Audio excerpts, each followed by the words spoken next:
Bonjour et bienvenue pour le 32e jour de notre voyage au cœur de la CNV. Aujourd'hui, je vais aborder avec vous le thème du « ça va ?» Alors pourquoi ce thème? Parce que je me rends compte que... Alors je suis au Brésil, et très souvent ici, en fait, les gens demandent « tout va bien ?» Et donc cette question, donc le « tout va bien » c'est pour dire bonjour en fait. Cette question, pour moi, elle n'offre que deux réponses possibles, oui ou non. Voire quand il y a le « tout va bien », ça offre que deux réponses qui sont « oui, tout va bien » ou « non ». Et ce que j'observe, c'est que très souvent ici, les gens vont dire « oui, tout va bien » et ça laisse aucun espace pour donner une autre réponse qui soit plus complète ou plus vraie surtout. Et alors pour moi, ça soulève la question de quand je pose cette question, c'est quoi mon intention? Quand je demande à la personne comment ça va, ou alors ça va, et c'est pas la même question, d'où ça part chez moi? Est-ce que c'est pour dire bonjour, et dans ce cas-là, la question que j'ai posée, je ne veux pas connaître la réponse? Et dans ce cas-là, pourquoi je pose la question? Est-ce que c'est automatique?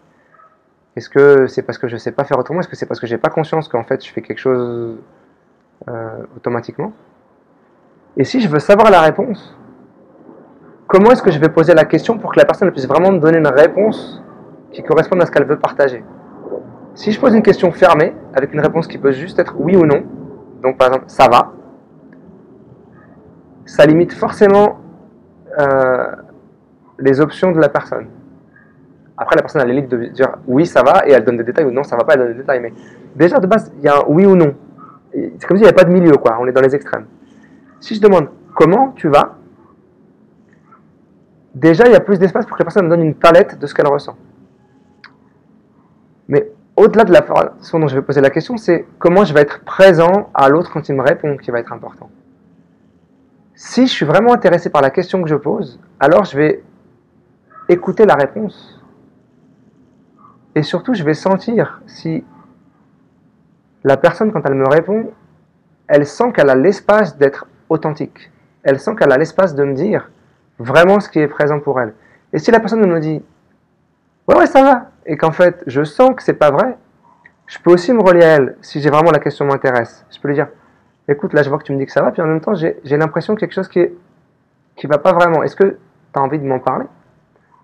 Voire même, je vais quand même vérifier avant, est-ce que c'est ça qui se passe pour toi? Et puis, je ne vais pas être intrusif, je ne vais pas forcer la personne à me parler, juste, voilà, je vais lui dire que j'ai senti quelque chose, je veux vérifier si c'est vrai ou pas, et puis, si j'ai envie de lui proposer un espace où elle peut le déposer, alors je vais vouloir lui proposer de déposer. Alors, ça, pour moi, c'est important parce que ça change complètement la manière dont je vais entrer en lien avec les personnes dès le départ. Et j'ai conscience que dans des institutions où potentiellement je peux croiser 50 personnes en 20 minutes, prendre ce temps avec chaque personne, c'est un gros luxe. Voire, je crois que c'est pas possible.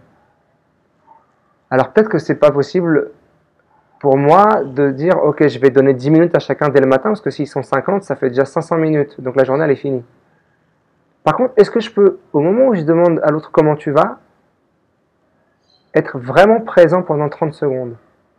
Être juste vraiment là, avec le regard, avec la présence, avec mon corps orienté vers la personne et pas déjà en train de partir. Comment tu vas? Je suis déjà là-bas, en train de dire bonjour à un autre. La personne n'a même pas le temps de me répondre. Donc, est-ce que je peux centrer ma présence? Et ça, je crois que c'est un cadeau. Et pour moi-même, parce que je me connecte vraiment à l'autre. Et donc, moi, ça me nourrit profondément. Mais l'autre, il va le sentir. Il va sentir que là, pendant ce moment où je lui demande comment il va, je suis complètement là. Voilà, et donc ça commence la journée d'une autre manière aussi. Donc la proposition d'aujourd'hui, c'est, je vous invite juste à déjà observer, quand vous demandez aux autres comment ils vont, est-ce que vraiment vous voulez entendre la réponse? Et comment vous posez la question? Et puis, est-ce que vous pouvez donner un peu plus de présence à l'autre au moment où vous lui posez la question? Et là, j'ai pris comment ça va, mais c'est vrai pour n'importe quelle question en réalité. Dès que je pose une question à quelqu'un, d'où ça part? Est-ce que je veux la réponse et est-ce que je m'offre le cadeau d'être vraiment présent à ce que l'autre va me répondre? Voilà. Je vous souhaite une très belle journée et je vous dis à demain pour notre 33e jour du voyage au cœur de la CNV. Merci d'avoir regardé cette vidéo, j'espère qu'elle vous a plu. Si c'est le cas, merci de cliquer sur j'aime juste en dessous et de la partager avec qui vous voudrez. Vous pouvez aussi me laisser des commentaires, bien évidemment, je les lirai avec grand plaisir. Si vous souhaitez recevoir les notifications de mes prochaines vidéos, vous pouvez vous abonner à ma chaîne YouTube ici. Si vous souhaitez visiter mon site, c'est juste là, vous y verrez mon agenda avec toutes mes activités de communication non violente et de danse. Je vous souhaite une très belle journée et à très bientôt.